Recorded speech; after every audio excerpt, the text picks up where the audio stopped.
This is Dr. Abdul Bari Naik, Assistant Professor Higher Education Jammu and Kashmir. About my education qualification, मैं तीन subject से PG हूँ, sociology, जोग्राफिया and gender studies, और तीनों subjects में मैंने यूजीसी जेआरएफ क्वालिफाई किया हुआ है। उसके अलावा फिर मैंने फर्दर दो सब्जेक्ट्स में पीएचडी किया, जोग्राफिया एंड जेंडर स्टडीज़ में। मेरी आज तक टीचिंग एक्सपीरियंस है जो 9 साल की है। आधा टाइम मैंने जम्मू वाले डिवीज़न में दिया है, जम्मू वाले डिवीज़न के कॉलेजेस में, और आधा टाइम मैंने कश्मीर डिवीज़न वाले कॉलेजेस में स्पेंड किया। मैंने both PG level as well as UG level students को पढ़ाया है वहाँ पर। आज मेरा इस वीडियो का मकसद ये है कि बहुत सारे स्टूडेंट्स ने मुझे रिक्वेस्ट की कि हमें बता दीजिए कि हम ये यूजीसी नेट क्वालिफाई कैसे करें। इसलिए मैंने इनके लिए 7 पॉइंट्स बहुत ही इम्पोर्टेंट बनाए हुए हैं, उन्हीं को मैं डिस्कस करूँगा पहले। उसके बाद मैं आप लोगों को ये बताऊँगा कि जनरल स्टडी की तैयारी कैसे की जाती है, कौन कौन से टॉपिक पे फोकस किया जाता है। उसके बाद सोशोलॉजी मेन पेपर को कैसे फोकस किया जाएगा, और लास्ट में मैं आपको जोग्राफिया का बताऊँगा कि उसमें कौन कौन से टॉपिक्स इंपॉर्टेंट हैं और कौन कौन से टॉपिक्स पे आपको कंसंट्रेट करना पड़ेगा। पहले सबसे इम्पोर्टेंट 15 दिन में 7 इम्पोर्टेंट पॉइंट्स क्या है। नंबर फर्स्ट, आपको नए नोट्स नहीं बनाने हैं, नए कंसेप्ट्स आपको नहीं पढ़ने हैं। आपको स्टिक्ट रहना है, एडमिन रहना है एक ही चीज़ पे कि आपने जितना आज तक पढ़ा है, जितना नोट्स बनाए हैं, उन्हीं पे स्टिक रहना है। तीसरी चीज़, आपको रिवाइज़ करना है और रिपीट करना है। जितना आपने बनाए हैं नोट्स उसी को रिवाइज़ करना है, उसको रिपीट करना है। और उसके बाद आपको जितने आपने नोट्स 2 कॉपी 3 कॉपी यूज़ की है, उसके 5 टाइम्स आपको अब कॉपियों की ज़रूरत है। क्योंकि आपको जितना भी नोट्स आप पढ़ेंगे उसको दिन में 4 बार 5 बार एक-एक टॉपिक को रिवाइज़ करके लिखेंगे शॉर्ट पॉइंट्स में। जब आप बार-बार लिखेंगे तो आपकी मेमोरी में बैठ जाएगा आराम से। उसके बाद आपको क्या करने हैं, 2012 से लेके आज तक जितने भी प्रीवियस ईयर क्वेश्चंस हैं उनको देखना है, उनको रिपीट करना है। 2018 में ऑल्दो पैटर्न चेंज हुआ है, लेकिन आपको 2012 से ही उठाना है ताकि आप बार-बार रिपीट होते हैं वही क्वेश्चन। उसके बाद आपको फोकस करना है मल्टीपल चॉइस क्वेश्चंस पे। मल्टीपल चॉइस क्वेश्चंस बुक्स में दी ही होती है या छोटे पम्पलेट्स आते हैं, उनमें दी होती है, उन पे फोकस डालना है और उनको तैयार करना है। उसके बाद आपको लास्ट पॉइंट, कॉन्फिडेंस लेवल आपकी इतनी हाई होनी चाहिए। आपको ये नहीं सोचता है कि मुझे नेट क्रैक करना है, ऑल्दो इस बार आपको लगेगा कंपटीशन बहुत ज़्यादा है, लेकिन हमेशा ये सोचना है ये सीट मेरी है, मुझे नेट क्वालिफाई नहीं करना है, मुझे जेआरएफ के लिए तैयारी करनी है। जब आप जेआरएफ के लिए तैयारी करेंगे देन ऑटोमेटिकली आपका नेट क्वालिफाई हो ही जाएगा। पेपर फर्स्ट जो जनरल पेपर है उसकी बात करेंगे, जो 50 क्वेश्चंस आते हैं उसमें और 100 मार्क्स का है। उस पे दो चीज़ों पे मैं आपको बताऊंगा फोकस करने के लिए। नंबर फर्स्ट, जितने भी मैंने पिछले क्वेश्चन पेपर देखे हैं उसमें मैंने एक चीज़ कॉमन पाई है कि हर एक क्वेश्चन पेपर 5 पार्ट्स में डिवाइड किया गया है। 5 पार्ट्स है उसके, और उन पे मैं बताऊंगा। सबसे पहले कम्प्रहेंसिव, जिसको हम पैसेज कहते हैं। पैसेज में 5 क्वेश्चंस आते ही हैं, 10 मार्क्स के होते हैं। वो बहुत ही इजी होती है, वो रीड करना होता है। एक दो बार जब पैसेज आप रीड करेंगे तो ऑटोमेटिकली उनका आप आंसर दे पाएंगे। दूसरा पार्ट होता है मैचिंग। मैचिंग में अगर आपको एक या दो मतलब आंसर्स आते हैं तो बाकी आप आराम से मिला सकते हैं, और उसमें एलिमिनेशन प्रोसेस भी एक दो ऑटोमेटिकली हो जाती है और आप उसका भी आंसर दे सकते हैं। उसमें भी 5 क्वेश्चन आते हैं। उसके बाद रीज़न असर्शन, जब रीज़न आप बार बार पढ़ेंगे और उस पर कंसंट्रेट करेंगे तो आपको उसका आंसर भी आ जाएगा। उसके बाद chronological order sequence, for example आपको लेफ़्ट राइट चलना है, नॉर्थ से साउथ चलना है, या पॉपुलेशन के हिसाब से टाउन्स या सिटीज़ को असेंडिंग ऑर्डर या डिसेंडिंग में लाना है, या एरिया के हिसाब से, या और किसी हिसाब से आपको, या नॉर्थ से साउथ तक सिटीज़ को बोलना है, टाउन्स को बोलना है। तो ऑटोमेटिकली आपको, अगर आप 2 या 3 भी आते होंगे या एक भी आता हो, 1 या 2 आते हों, तो आप उसका आंसर भी दे सकते हैं। उसके बाद मैथमेटिकल रीजनिंग पांचवा पार्ट जो है, उसमें टाइम और डिस्टेंस के हिसाब से, या लेटर सीरीज़ या नंबर सीरीज़ या ब्लड रिलेशन, अगर आप उस पर फोकस करेंगे तो ये पांचों पार्ट आप आराम से कर सकते हैं। और इन पांचों पार्ट में कम से कम 25 से लेकर 30 क्वेश्चंस आते हैं, और 25 से 30 क्वेश्चंस जो होते हैं वो बहुत अच्छा स्कोर होता है। अगर आप उसको डट के करेंगे और वो करेक्ट हो जाएंगे तो वो बहुत अच्छा स्कोर है। उसके बाद और 5 चैप्टर्स मैं बताऊंगा आपके सिलेबस के, जो जिन पे इम्पॉर्टेंट है लास्ट 15 दिन में फोकस करना। नंबर फर्स्ट है जो रिसर्च एप्टीट्यूड टेस्ट। उसमें क्वांटिटेटिव रिसर्च क्या होती है, क्वालिटेटिव, एक्सपेरिमेंटल, डिस्क्रिप्टिव, और स्टेप्स ऑफ रिसर्च क्या होता है। उसके अलावा positivism, post positivism approach, thesis, article writing और रिसर्च के इथिक्स क्या क्या है, इन पे ध्यान देना है। उसके बाद दूसरा चैप्टर आता है कम्युनिकेशन। उसमें verbal, non verbal, inter cultural, group communication, classroom communication, types of communication, barriers of effective communication, ये ध्यान देना है आपको इन 15 दिन में। तीसरे चैप्टर और एक है टीचिंग एप्टीट्यूड में, उस पर आपको लेवल्स ऑफ टीचिंग ध्यान देना है। Memory, understanding, reflective, online methods, MOOC, स्वयं और या स्वयं बहा, ये जो ऑनलाइन मेथड्स है टीचिंग के, उन पे ध्यान देना है। उसके बाद जो चौथा यूनिट है ICT, information and communication technology, उस पे बार बार रिपीट क्वेश्चन होते हैं, रैम पे, रोम पे, इनपुट आउटपुट पे, सॉफ्टवेयर और हार्डवेयर कंप्यूटर्स में क्या क्या होता है, ऑडियो फाइल फॉर्मेट क्या है, video file, image file format, text file या बिट्स या बाइनरी डेसिमल्स जो होते हैं, इन पे आपको कंसंट्रेट करना है इन 15 दिन में। उसके अलावा लास्ट और इम्पॉर्टेंट जो है वो एनवायरनमेंट है, क्योंकि रिसेंटली हम बहुत बड़े डिज़ास्टर से, या जिसको आप पेंडेमिक कहेंगे, कोविड 19, इसलिए इस साल आपको ज़्यादा फोकस करना है एनवायरनमेंट पे। उस पे आपको देखना है कि रिसेंटली कितने भी समिट्स हुए, एग्रीमेंट्स हुए, या मिलीनियम डेवलपमेंट गोल्स जितने भी हैं, या पीछे जो हुए हैं एनवायरनमेंट इश्यूज़ पे एग्रीमेंट्स, वो कहाँ पर हुए समिट्स, उन पे ध्यान देना है। अब बात करेंगे हम जोग्राफिया मेन सब्जेक्ट की, जिस पे 100 क्वेश्चंस आते हैं, 200 मार्क्स का होता है। इसको डिलिनेट किया गया है 10 यूनिट्स में। इसका भी बेसिक फंडा है, 3 यूनिट्स इसका बेसिक स्ट्रक्चर है।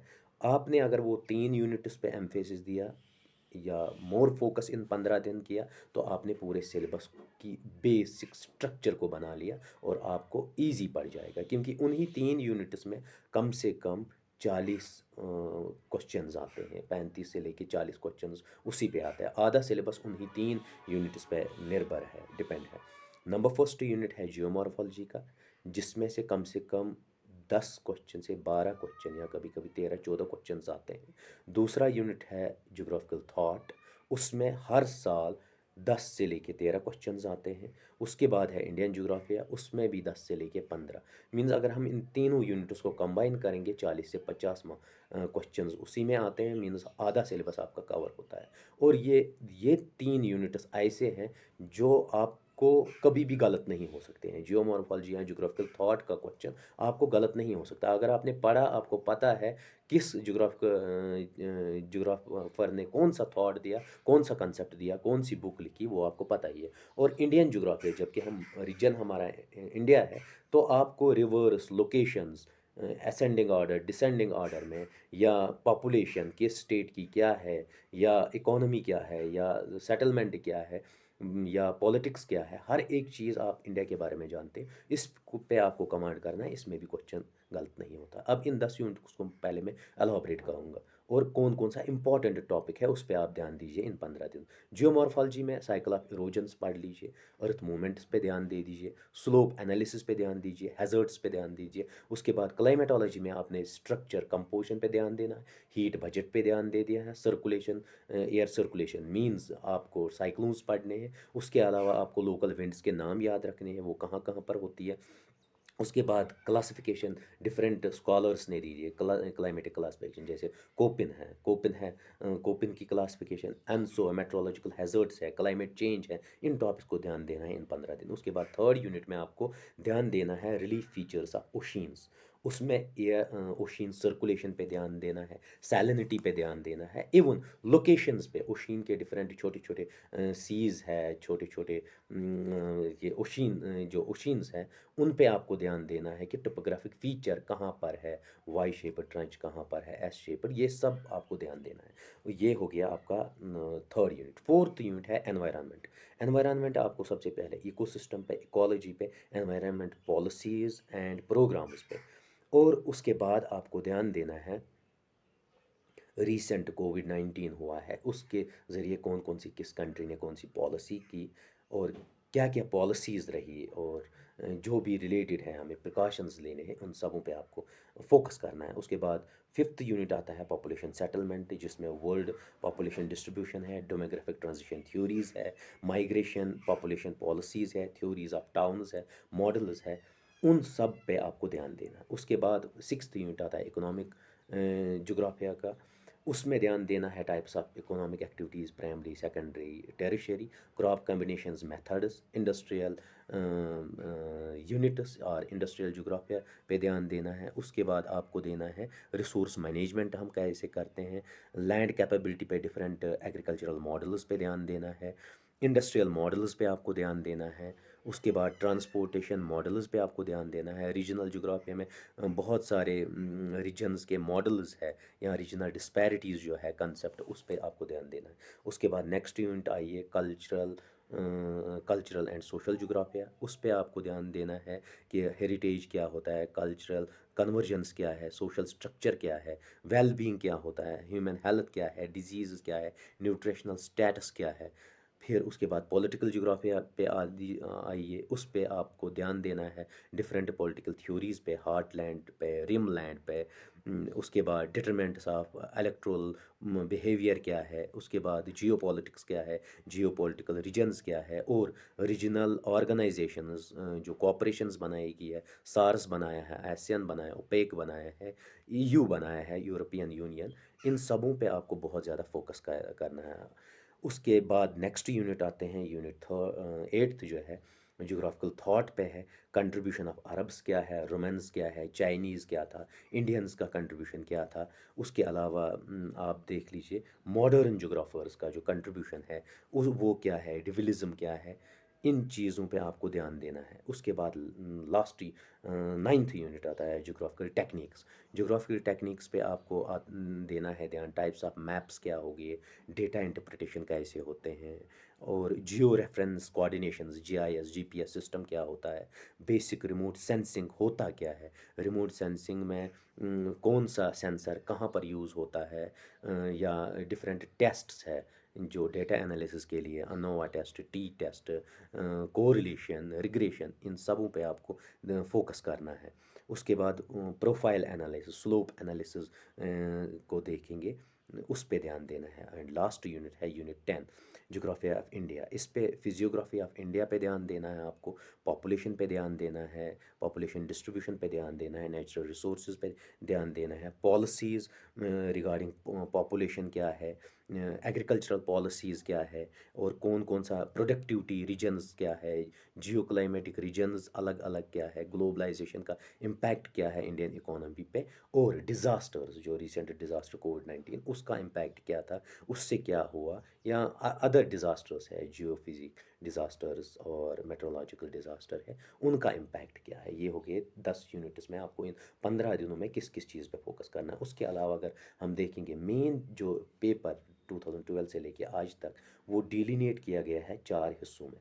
अगर आप देखेंगे मैक्सिमम क्वेश्चंस पूछे जाते हैं ज्योग्राफिकल थॉट से, उसमें से 10 से 12 क्वेश्चन आते हैं जो आपको सॉलिड आने ही आने चाहिए। उसके बाद मैंने देखा पेपर्स में मैचिंग आता है। मैचिंग अगर आपका 2 या 3 भी आते हैं, फॉर एग्ज़ाम्पल किसी रिवर का लोकेशन असेंडिंग में है, डिसेंडिंग में है या नॉर्थ से आता है, साउथ से आता है। अगर आपको 1 या 2 की भी करेक्ट सीक्वेंस आती है तो आप उस मैचिंग में दे सकते हो और आपका आंसर करेक्ट हो सकता है। उसके बाद असर्शन रीज़न, अगर आपको एक भी आता है तो आप दूसरे पे फोकस करके निकाल सकते हो। उसके बाद इंपॉर्टेंट लोकेशंस आते हैं, 10 क्वेश्चंस कम से कम डिफरेंट वर्ल्ड लोकेशन और इंडिया के लोकेशन, रिवर्स हो या पॉन्ड्स हो या बाकी चीज़ हो, पोर्ट्स हो, उनकी लोकेशंस आती है, उस पे ध्यान देना है। असेंडिंग और डिसेंडिंग ऑर्डर में 3 से 4 क्वेश्चंस आते हैं। और उसके बाद ज्योग्राफिकल थॉट से मैंने पहले ही कहा 12 से 15 क्वेश्चंस आते हैं। और रिसेंट ट्रेंड जो है, जो ये समिट्स और जैसे सार्क है, ओपेक है, यूरोप यूनियन है, इनके मेंबर्स पे क्वेश्चंस आते हैं। इस पे आप फोकस कर लीजिए, आप डेफिनेटली नेट ही नहीं जीआरएफ क्वालिफाई कर सकते हैं। और आपका कॉन्फिडेंस लेवल हाई होना चाहिए। आपको हमेशा ये ध्यान देना है कि हमें नेट नहीं जेआरएफ क्वालिफाई करना है, और ये फिर आपसे अवे नहीं। अब हम मेन पेपर सोशोलॉजी पे आते हैं। इसमें 100 क्वेश्चंस आते हैं और इसका जो रेशो है 200 मार्क्स का होता है, और इसको डिवाइड किया गया है 10 यूनिट्स में। और अगर आप देखेंगे, सबसे इम्पॉर्टेंट यूनिट जो इसमें है, दो इम्पॉर्टेंट यूनिट्स है जिस पे पूरी सोशोलॉजी बेस है। अगर आपने दो यूनिट इस पे कमांड की है तो आपने पूरी सोशोलॉजी पे कमांड की है। उसमें सबसे पहला यूनिट है यूनिट 1, जिसको सोशोलॉजिकल थॉट कहते हैं या थ्योरी, सोशोलॉजिकल थ्योरीज कहते हैं। इसमें बोथ फॉरेन स्कॉलर्स है और इंडियन स्कॉलर्स है, जैसे एमिल दुर्खेम है, कार्ल मार्क है, मैक्स वेबर है, रेडक्लिफ ब्राउन है, या इंडियन स्कॉलर में श्रीनिवास है, दुबे है। और एक इम्पॉर्टेंट टॉपिक होता है स्ट्रक्चरल फंक्शनलिज्म, जिस पे बहुत सारे पियर्सन ने, बहुत सारे स्कॉलर्स ने अपने अपने थॉट्स दिए, अपने अपने कंसेप्ट्स दिए हैं। और अगर मैं 2012 से लेके आज तक क्वेश्चन पेपर देखूंगा तो मैक्सिमम क्वेश्चंस डायरेक्टली 12 से लेके 18 क्वेश्चंस यूनिट फर्स्ट से आते हैं। और जो यूनिट आपका थर्ड है, बेसिक कंसेप्ट्स जो है, उसमें कम से कम 10 से ऊपर, 10 12 10 13 लगभग यही रेशियो आता है क्वेश्चंस का। यही दो यूनिट्स पे आपको सबसे ज़्यादा इन 15 दिन में फोकस देना है। और ये तो डायरेक्टली की बात आ गई। इनडायरेक्टली अगर आप देखेंगे, सोशियोलॉजिकल थ्योरीज जो है ये इनडायरेक्टली हर जगह यूज़ होती है, और इनडायरेक्टली कम से कम 20 से लेके 25 क्वेश्चंस इसी पे बेस होते हैं। और ये यूनिट आपने स्ट्रॉन्ग किया इन 15 दिन में, बार बार रिपीट किया, तो आपका पूरा सोशियोलॉजी कमांड हो जाएगा। दूसरा यूनिट है रिसर्च मेथोलॉजी। उस पे अगर आप कम ही ध्यान देंगे, उतना नहीं देंगे, तो कोई टेंशन नहीं है, क्योंकि उसमें 7 से 10 क्वेश्चन आते हैं, जैसे इथनोग्राफी है, क्वेश्चनियर है, सैम्पलिंग है, शेड्यूल है। और ये वाला यूनिट आपको पेपर फर्स्ट में भी आपने पढ़ा होता है कि रिसर्च एप्टीट्यूड, टीचिंग एप्टीट्यूड, उससे रिलेटेड क्वेश्चंस आते हैं, तो इस पे आपको उतना ध्यान फोकस करने की ज़रूरत नहीं होती। तीसरे यूनिट पे आप देख लीजिए, फैमिली है, मैरिज है, टाइप्स ऑफ मैरिज है, डिफरेंट ट्राइब्स में डिफरेंट टाइप्स ऑफ मैरिज होते हैं, उन पे क्वेश्चंस आते हैं। Social stratification on the basis of caste है, जेंडर है, रेस है, या सोशल मोबिलिटी है, उस पे नियर अबाउट 10 से लेके 12 क्वेश्चंस हर साल पूछे जाते हैं। फोर्थ यूनिट एग्रेरियन सोसाइटी है, उसमें मेगासिटीज़ और सोशल मूवमेंट्स पे ध्यान दे दीजिए। फिफ्थ यूनिट है social state politics and development, उसमें ट्राइब पे ध्यान दे दीजिए। ग्रास रूट डेमोक्रेसी पे, जैसे पंचायत्स है, पंचायती इलेक्शन है, और उसमें रोल कितना है वुमेन का, परसेंटेज शेयर कितना है, म्यूनसिपलिटी इलेक्शंस है उसमें कितना है, या मूवमेंट्स है, कास्ट बेस पे, जेंडर बेस पे, इथनिसिटी बेस पे, या रिजर्वेशन पॉलिसीज़ जो है, इस इन चीज़ों पे आप फोकस कीजिए इन 15 दिन। उसके अलावा यूनिट 6 में इकोनॉमी एंड सोसाइटी है, उसमें डिजिटल इकोनॉमी क्या होती है, कॉरपोरेट्स क्या होते हैं, poverty, exclusion and new liberalisation होता है। उसके बाद सेवन्थ यूनिट जो है, उसमें एनवायरनमेंट एंड सोसाइटी है, इंडिजीनस नॉलेज क्या होती है, जेंडर एंड एनवायरनमेंट क्या है, rehabilitation, social inclusion, climate change पे आप फर्स्ट पेपर में, जो मैंने एनवायरनमेंट वाला इशू, एग्रीमेंट्स है या समिट्स है, उस पे ध्यान दीजिए। इंटरनेशनल पॉलिसीज़ क्या है एनवायरनमेंट के रिगार्डिंग, एंड आपने अभी देखा कोविड-19 जो आ गया, पेंडेमिक, उसके रिलेटेड बहुत सारी न्यू पॉलिसीज़ बहुत सारी कंट्रीज़ ने की, या इवन हाँ, मतलब इंडिया ने वैक्सीनेशन इतने लोगों को किया, और किस किस ने वैक्सीनेट किया, और कैसे कैसे पॉलिसीज़ रही कंट्री की, उस पे क्वेश्चंस आ सकते हैं। या इवन कोविड के रिलेटेड बहुत सारे क्वेश्चंस इस यूनिट से पूछे जाते हैं, क्योंकि उनको चाहिए कि अवेयर कितना है बंदा। उसके बाद यूनिट 8 है, उसमें फैमिली, मैरिज, किनशिप है, स्ट्रक्चरल फंक्शनलिस्टिक अप्रोच है, ऑनर किलिंग है, क्राइम है, क्राइम अगेंस्ट वुमेन है। उसके बाद यूनिट 9, उसमें भी कम से कम 10 क्वेश्चन हर साल पूछे जाते हैं। और जो यूनिट 7 है, एनवायरनमेंट इश्यूज, उसमें भी 10 से लेके 12 क्वेश्चन पूछे जाते हैं। उसके बाद लास्ट यूनिट है कल्चरल एंड सिम्बॉलिक ट्रांसफॉर्मेशंस, उसमें भी 7 से लेके 8 क्वेश्चंस तक पूछे जाते हैं। उसमें रिचुअल्स आते हैं, बिलीव्स आते हैं, प्रैक्टिसेस आते हैं, moral economy, ethics, morality and new religious movements आते हैं। ये हो गए 10 यूनिट। अब मैं आपको और एक इम्पॉर्टेंट चीज़ बताऊंगा। जितने भी मैंने 2012 से लेके आज तक क्वेश्चन पेपर्स देखे हैं, उनको हम डिवाइड करते हैं 4 पार्ट्स में, 4 पार्ट्स में। सबसे पहला आता है मैचिंग। हर साल मैचिंग के कम से कम 10 से 12 क्वेश्चंस आते हैं। क्रोनोलॉजिकल ऑर्डर और सीक्वेंस से 10 से 12 क्वेश्चंस आते हैं। असर्शन रीजनिंग से 5 से 8 क्वेश्चन आते हैं और कंप्रहेंशन से हर साल 10 क्वेश्चंस आते हैं। तो ये अगर हम कुल मिला के देखेंगे तो 100 क्वेश्चंस में यही कम से कम 50 बन जाते हैं। जब आपको ये 50 फोकस करने आ गए तो आप ऑटोमेटिकली आराम से क्वालिफाई कर सकते हैं। मैचिंग में क्या है, मैंने पहले ही भी कहा, मैचिंग में अगर आपको 2 या 3 भी आते होंगे और एक एलिमिनेट हो जाता है तो आपका आंसर ठीक हो जाता है। क्रोनोलॉजिकल ऑर्डर में भी अगर आपको 1 या 2 पता है तो आपको उतनी डिफ़िकल्टी नहीं होती है, आपको एलिमिनेट बाकी करने पड़ते हैं और उसमें भी आपका ईज़ी हो जाता है। रीज़न और असर्शन, इस पे सबसे ज़्यादा ध्यान होता है क्योंकि मैक्सिमम स्टूडेंट्स का यही गलत होता है। आपको इस पे पूरा कंसंट्रेशन करना है। अगर कभी कभार क्या होता है, वो ध्यान भटकाने के लिए या आपका कॉन्फिडेंस लेवल लो करने के लिए बहुत मतलब ऐसे कंफ्यूजिंग वाले क्वेश्चन डाल देता है। तो आपको क्या करना है, उन कूल होना है, पूरा काम होना है एग्जामिनेशन सेंटर में। 1 या 2 मिनट के लिए लंबी सांस लेनी है, उसके बाद उसको रीड आउट दोबारा करना है, तो आपके दिमाग में वो आराम से आ जाएगा और आप उसको ध्यान से जब पढ़ेंगे तो आप उसका आंसर दे सकते हैं। उसके बाद कंप्रहेंशन, इस पैसेज में कोई भी चीज़, कंप्रहेंशन पैसेज में कोई भी चीज़ गलत नहीं होती अगर आपने ध्यान से देखा।